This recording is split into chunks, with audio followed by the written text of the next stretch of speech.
Hello and welcome to Just One More Watch, and welcome today to another review slash double giveaway of another new watch by Boderry. This is now the fourth Boderry that I have looked at on the channel, and all of the previous watches have had one thing in common: ridiculous value for money. Today it's the turn of their new Admiral GMT in titanium. Now, please correct me if I'm wrong. Do I even need to say that? You always correct me if I'm wrong. I think this is the cheapest titanium NH34 powered watch on the market. How much are they? Well, the thumbnail was probably a bit of a clue today. They are $218 RRP, $169 on sale, but if you use the link and code you'll find in the description of the video, you get a further 15% off that, taking the price down to under $145. But two of you won't even be paying that much. Two of you will win the watches that they sent me for review because I'm giving them away. Now, you saw the pop-up? Giveaway equals sponsored video. This video is sponsored by Boderry.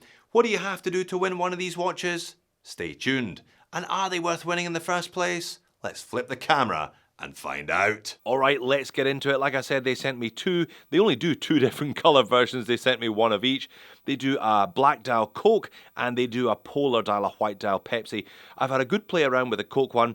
The Pepsi is untouched here, so I thought we would unbox it together as if for the first time. Now, I tell you what, you get an awful lot of watch in some areas for your $145. There are certain parts of this watch that are outstanding. I can tell you one thing you don't get for $145 though, you don't get a lot of originality. It's a bit of a bitzer, you know, bits of this, bits of that. There's some Tudor here, there's some Rolex here, there's a bit of Seiko in the mix here, all of which combines though to make a pretty decent, if slightly generic watch overall. And there we go.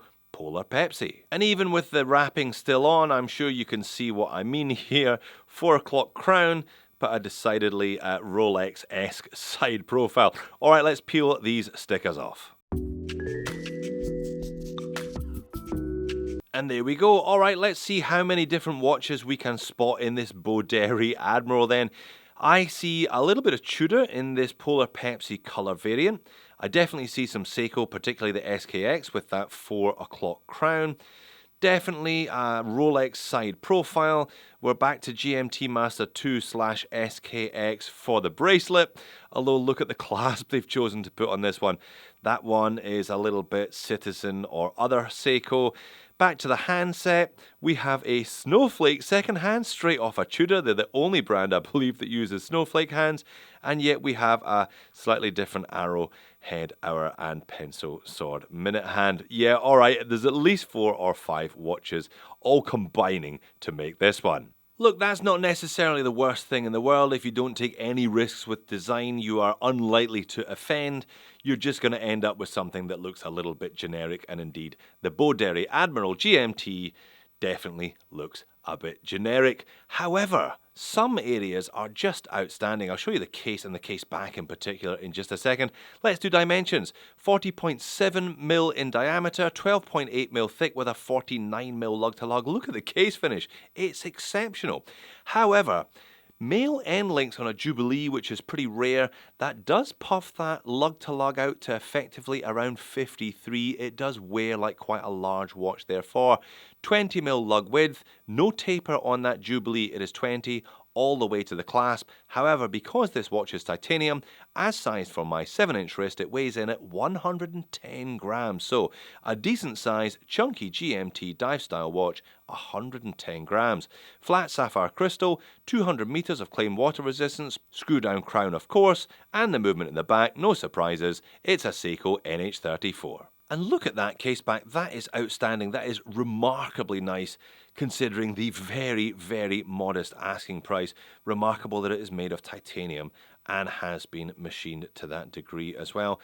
Unfortunately, it's one of those not quite so easy to remove style casebacks. It's not got the usual 5 notches. This one, those kind of cheap $2 balls that you can get on eBay are probably your best bet if you do want to get the caseback off. Case finish is outstanding, really, really nice. Titanium is more difficult to work with than stainless steel, so good on Boderry for putting out something this good for this little money. Lovely, lovely sharp edges here, no need for a chamfer. They've done it right first time as well. Like I said though, male end links for the Jubilee, I would much rather those had been female. 4 o'clock crown, again nice crown guards, Boderry logo on there. Now the bezel, as you would hope from a GMT, but not always get at this price from a GMT, is bi-directional. 24 click bi-directional, no problems at all with this one. Everything lines up as it should. No complaints about how the bracelet itself has been manufactured though. There's a decent bit of flex here. All the links are nice and smooth to the touch, and you do have brushing on the outer links and high polish on the 3 middle links. But yeah, that's probably not the right class for this style of watch. I've seen it before. I remember the Mancheron Pacer that I looked at last year had one of these clasps on this style of watch, and it just doesn't work for me at all. So anyway, it is nice though, a nice curved clasp. Now they say here it's stainless steel and titanium mixture. I would imagine that some of the internal components of the clasp are stainless steel. That's normally the way because titanium does wear out a little bit sooner than stainless steel. Quick look at the dial and hands then. Applied indices. I really like this white one actually, the way that they have got black surrounds to the hands so that they really pop off against the dial. Black surrounds to the applied indices as well. They've gone for a Pelago style pattern, I would say, with large rectangles at the 369, small squares everywhere else, but a prominent triangle at the 12. Yeah, definitely a little bit more Pelagos there with that second hand. The GMT hand itself is red, just sits out on that outer minute track pointing at the GMT bezel. And that's it on wrist. Legibility is excellent. The hands aren't huge, neither are the indices, but because they are all surrounded in black against that really crisp white dial, they just pop. Very, very easy to see. And the Coke version is just the same, but in reverse. White hands, white indices against a black dial. I'll show you that in just a second. However, it wears big. It wears bigger than you expect it to because of those male end links. Slightly awkwardly, you can see a little bit too much of the top of that first link of the Jubilee, at least on my 7-inch wrist. If you have a bigger wrist than me, if you're 7.5 or 8-inch wrist, this one will suit you to a T. If you have smaller wrist than me though, yeah, again, it's just a little bit larger than it needed to be. They should have gone female there rather than male. And there we are, that's the Coke version for a side-by-side comparison. Like I said, just as legible, if not even more legible. The hands look a little bit larger because they're white surrounds against that black dial. 2 really good colour versions, kind of classic, if nothing particularly, that we haven't seen before. Moans and niggles, well, I've already mentioned the rather generic bits and pieces overall design. I've said a couple of times that it wears larger than you would necessarily expect it to. It's not ridiculous, but it does wear larger than a 40.5 with 49 lug to lug should. And the clasp is just wrong. I don't understand why brands do this. They should put a diver style clasp on here. Even a cheap basic titanium with 3 holes of micro adjust would have been better than this, especially because you are obliged to stand it per link. There's no form of micro adjust at all. At least at 110 grams as size for me, you can indeed wear it loose.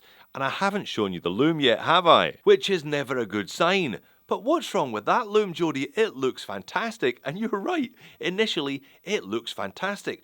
They cite on their website Japanese Superluminova. I'm not sure that's quite correct because as far as I was aware, Superluminova was a brand name and it belonged to a Swiss company. But hey, what do I know? Anyway, outstanding initially. Loads on the hands, loads on the applied indices, and loads on that bezel insert. Really, really good.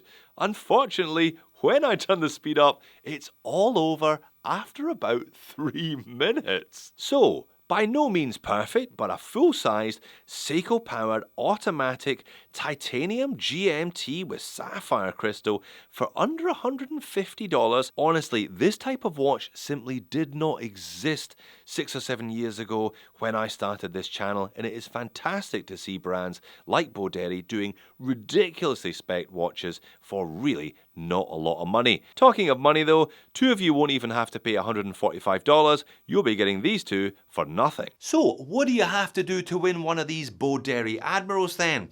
Well, you probably know the deal by now, don't you? It's a subscriber giveaway, so please make sure you are subscribed to the channel. Like the video, a thumbs up would be much appreciated. Then click the link in the description, head over to the Boderry website, scroll down to the bottom of any page and sign up for their newsletter by giving them your email address. Once you've done all that, leave me a comment on the video, any comment you like, but I'd suggest keeping it clean to avoid the spam filters. I will pick one comment at random in 7 days' time. I will then pin that comment, ask the first winner to contact me by email, not by Telegram, not by WhatsApp, jody@justonemorewatch.com. Once I've sorted out the first winner, I'll pick a second comment at random, pin that comment, etc, etc. Now, scammers haven't been as much of a problem this year on YouTube as they have been in the past, but still, be careful. If it doesn't sound like me or it's somebody asking you for money via Telegram or WhatsApp, it's not me. It's simple. It's just not me. I would never do that. I'll never ask you for a cent. Good luck to all entrants. If you don't win this time, don't worry. Plenty more giveaways in the future. Thanks for making it all the way to the back end of the video. If you want to check out the other titanium Boderrys that I have reviewed, including the sea turtle on my wrist, click here or here. I'll see you again in the next one.